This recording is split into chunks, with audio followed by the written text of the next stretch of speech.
ಎರಡನೇ ಸಲ ನಾವು ಇದಕ್ಕೆ ಹೋದಾಗ ಹುಡುಗಿನ ಒಳಗೆ ಎಳ್ಕೊಂಡು ಹೊಡೆದು ಕಳಿಸಿದ್ರು. 6 ತಿಂಗಳಾದಮೇಲೆ ಬಿಟ್ಬಿಟ್ಟು ಹೊಟ್ಟೋದ. ಜಗಳ ಏನೂ ಆಡಿಲ್ಲ, ಇವರು ಜಾತಿಗೋಸ್ಕರನೇ ಹಂಗೆ ಮಾಡಿರೋದು. ಆಮೇಲೆ ದುಡ್ಡು ನಾವು ಕಡು ಬಡವರು ಅಂತ ಯಾವಾಗ್ಲೂ ಇವಕ್ಕೇನು ಗತಿ ಇಲ್ಲ, ಇವಕ್ಕೇನು ಗತಿ ಇಲ್ಲ, ತಿನ್ನೋಕ್ಕೆ ಗತಿ ಇಲ್ಲ ಅನ್ನೋದು.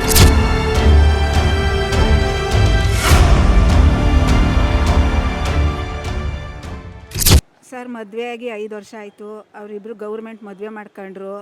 ದೇವಸ್ಥಾನದಲ್ಲಿ ತಾಲಿ ಕಟ್ಟಿಸ್ತೋ ನಾವು. ಮತ್ತು ಒಂದು 6 ತಿಂಗಳು ಚೆನ್ನಾಗೇ ಇದ್ದ, ಒಯ್ತಾ ಬತ್ತಾ ಇದ್ದ. 6 ತಿಂಗಳಾದಮೇಲೆ ಬಿಟ್ಬಿಟ್ಟು ಹೊಟ್ಟೋದ. ಇವನು ಹೋದ ಅಂದ್ಬಿಟ್ಟು ನಾವು ಕೋರ್ಟ್ಗೆ ಹಾಕೊಂಡೋ ಸರ್. ಗಂಡ ಬೇಕು ಅಂತ ಹಾಕೊಂಡ್ಲು ಅವಳು. ಕೋರ್ಟ್ಗೆ ಹಾಕಿದ್ಮೇಲೆ ಮೇಂಟೆನೆನ್ಸ್ಗೂ ಹಾಕೊಂಡಿದ್ದೋ. ಮೇಂಟೆನೆನ್ಸ್ದು ಆಯಿತು. ಆಮೇಲೆ ಇವನು ಕೋರ್ಟ್ಗೆ ಒಂದು 2 ವರ್ಷ ಬರಲೇ ಇಲ್ಲ ಸರ್. ಇವನು 1 ವರ್ಷನೋ 2 ವರ್ಷನೋ, ನಾವು 1 ವರ್ಷ ಹೋಗಲಿಲ್ಲ. ನಾವು ತುಂಬ ಬಡವರು, ನಮಗೆ ಕೋರ್ಟ್ ನಡ್ಸೋಕ್ಕಾಗಲಿಲ್ಲ.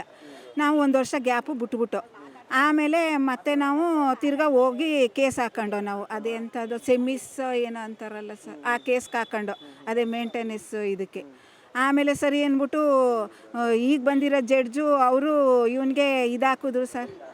ಏನು ಸರ್, ಅಲ್ಲ ಮನೆಗೆ ಕರ್ಕೊಬತ್ತಾರಲ್ಲ, ಪೊಲೀಸ್ ಸ್ಟೇಷನ್ ಕಂಪ್ಲೇಂಟ್ ಕೊಟ್ಟು ಏನಂತಾರೆ ಸರ್, ಏನು ಸರ್, ಅರೆಸ್ಟ್ ವಾರೆಂಟ್, ಅದನ್ನು ಹಾಕಿದ್ರು. ಆಮೇಲೆ ಮತ್ತೆ ಇದು ಅವ್ರ ಮನೆಗೆ ಹೋಗಿ ಸಾಮಾನು ಎತ್ಕೊಬರೋದು ಅಂತ ಹಾಕಿದ್ರು ಸರ್. ನಾವು 2 ಸಲ, 1 ಸಲ ಹೋದೋ. ಅವರು ಕೋರ್ಟವರು ಬಂದಿದ್ದರು ನಮ್ಮ ಜೊತೆ. ಬಂದು ಮತ್ತು ಅವರು ವಾರ್ನಿಂಗ್ ಕೊಟ್ಟು ಬಂದರು. ಅವರು ನೋಡಿ ಅಮ್ಮ ಕಳಿಸ್ಕೊಡಿ ಹುಡುಗನ್ನ ಜೊತೆಗೆ, ಹುಡುಗಿ ಜೊತೆ ಬಾಳಕ್ಕೆ. ಇಲ್ಲ ಅಂದರೆ ದುಡ್ಡಾರು ಮೇಂಟೆನೆನ್ಸ್ ಆದರೂ ಕಟ್ಟಕ್ಕೆ ಹೇಳಿ ನೀವು, ಇಲ್ಲಾಂದರೆ ಹೋಗಿ ಹುಡುಗಿನ ಜೊತೆ ಕರ್ಕೊಬಂದು ಬಾಳಿಸ್ಲಿ ಅವನು ಬುಡಿ ಅಂತ ಅಂದರು ಸರ್. ನಾವು ಅವ್ರ ಮನೆಗೆ ಹೋಗಿ 2ನೇ ಸಲ ಹೋದಾಗ, ಮೊದಲನೇ ಸಲ ಬಂದ್ಬಿಟ್ಟೋ, ನಾವೇನು ಮಾತಾಡಲಿಲ್ಲ, ಬಂದ್ಬಿಟ್ಟೋ ನಾವು.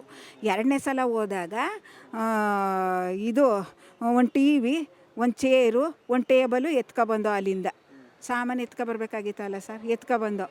ಆಗ ಇವಳು ಅವ್ರ ಅಜ್ಜಿ, ಅವ್ರ ಅಮ್ಮ, ಅವ್ರ ಅಪ್ಪ ಅವತ್ತು ಇರಲಿಲ್ಲ. ಒಟ್ಟಿನಲ್ಲಿ ಅವ್ರ ಅಪ್ಪನೇ ಮುಖ್ಯವಾಗಿ ಇವಳಿಗೆ ಈ ಥರ ಮಾಡಬೇಕಾದ್ರೆ ಅವ್ರ ಅಪ್ಪ, ಅವ್ರ ಚಿಕ್ಕವ್ವ ಒಬ್ಳವಳೆ, ಅವ್ರ ಚಿಕ್ಕವನ ಹೆಸರು ಗೀತಾ, ಅವ್ರ ಅಪ್ಪನ ಹೆಸರು ನಂಜುಂಡಸ್ವಾಮಿ, ಅವ್ರ ಅವ್ವನ ಹೆಸರು ಲತಾಮಣಿ, ಅವ್ರ ಅಜ್ಜಿ ಪ್ರೇಮ ಅಂತ, ಅಮ್ಮ ಮಧು, ಆ ತಂಗಿರ ಹೆಸರು ಸರಿ ಗೊತ್ತಿಲ್ಲ, ಏನೋ ಮೇಘ ಸಹನ.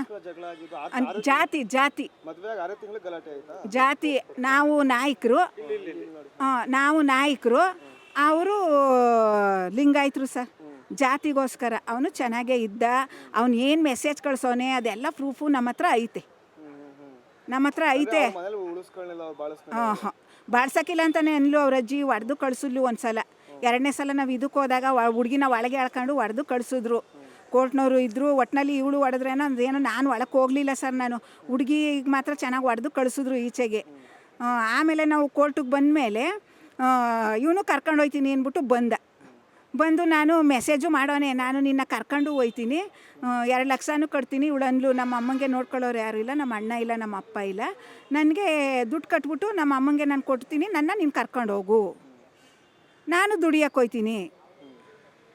ಸರಿ ಆಯಿತು. 1 ಲಕ್ಷ ಹೆಂಗೆ ತೀರ್ಮಾನ ಮಾಡಿ 1 ಲಕ್ಷ ಕಟ್ಟಿದ್ರು ಸರ್. 1 ಲಕ್ಷದಲ್ಲಿ 50,000 ಇಸ್ಕೊಬಿಟ್ಟವನಂತೆ ಅವನು. ಹುಡುಗಿ ಹತ್ರ ಅವನೇ ಇಸ್ಕೊಂಡವನೆ. 1 ಲಕ್ಷ ಕಟ್ಟಿದ್ದು 50,000 ಇಸ್ಕೊಬಿಟ್ಟವನೆ ಅವನು. ಇನ್ನು 50,000 ಮಾತ್ರ ಇವಳು ಇಟ್ಕೊಂಡು.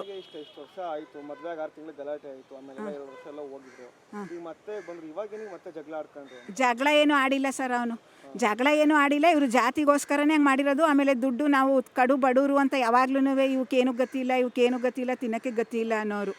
ಇವರು ನಮ್ಮ ಹತ್ರ ಏನೂ ಇಲ್ಲ ಅಂತಲೇ ಇವರು ಹುಡುಗಿಗೆ ಸಾಯಿಸೋರೆ, ಇಲ್ಲ ಮದ್ಗಿದ್ವೆ ಮಾಡೋರೋ ಏನೋ, ನಮ್ಗೆ ಅದು ಗೊತ್ತಿಲ್ಲ. ನಮಗೆ ನಾವು ಮೈಸೂರಲ್ಲಿರೋದು, ಅವರು ಊರಲ್ಲಿರೋದು, ನಮಗೆ ಗೊತ್ತಾಗಿಲ್ಲ. ಮೊನ್ನೆನೂ ನಾನು ಸೋಮವಾರ ಮಳೆ ಬರುವಾಗ ಹೋಗಿ ಅವಳು ಕೆಲ್ಸಕ್ಕೆ ಹೋಗ್ತೀನಿ ಅಂದಾಗ, ಬೇಡ ನೀನು ಇಲ್ಲೇ ಇರು, ನೀನು ಯಾಕೆ ಹೋಗ್ತೀಯ, ನಿಂಗೆ ಜ್ವರ ಬಂದರೆ ಏನು ಮಾಡಬೇಕು, ನನಗೆ ಅಮ್ಮ ಹೆಂಗೆ ಕಳಿಸ್ಬಿಡೋಕ್ಕಾಯ್ತದೆ, ಕಳಿಸಲ್ಲ ನಾನು ಅಂದು. ಆಯಿತು ಮಡಿಕಪ್ಪ ಬೇಡ, ನಾನು ಮಧ್ಯ ಹೋಗಿ ಏನಾದ್ರು ಊಟ ನಾಷ್ಟ ಎಲ್ಲ ಕೊಟ್ಟು ಬರುವೆ, ನಾನು ತಗೊಂಡೋಗಿ ಕೊಟ್ಬಿಟ್ಟು ಬರುವೆ. ನಾನು ಕೋರ್ಟಲ್ಲಿ ಇದಾಗಿತ್ತು ಸರ್, ನೀವು ಹೋಗಿ ನೋಡ್ಕೋಬೇಕು ಮಗಳನ್ನ, ಇಲ್ಲ ನಿಮ್ಮ ಹತ್ರನೇ ಇಟ್ಕೊಳ್ಳಿ ಅಂದರು. ನಮ್ಮ ಹತ್ರ ಇಟ್ಕೊಳ್ಳೋ ಶಕ್ತಿ ಇಲ್ಲ ಸರ್, ನಾವಿರೋದು ಫ್ಯಾಕ್ಟ್ರೀಲಿ, ನಾವು ಮನೆ ಮಾಡಿಲ್ಲ. ಅವನೇ ಕರ್ಕೊಂಡೋಗಿ ಹತ್ರ ಇರಲಿ, ನಾನು ದಿನ ಹೋಗಿ ನೋಡ್ಕೊಬತ್ತೀನಿ ಅಂತ ಹೇಳ್ಕೊಂಡಿದ್ದೋ ನಾವು. ಮನೆಯವರೇ ಮಾಡಿರೋದು ಸರ್, ಜಾತಿ ವಿಷಯಕ್ಕೇ ಅವ್ರು ಹಂಗೆ ಮಾಡಿರೋದು.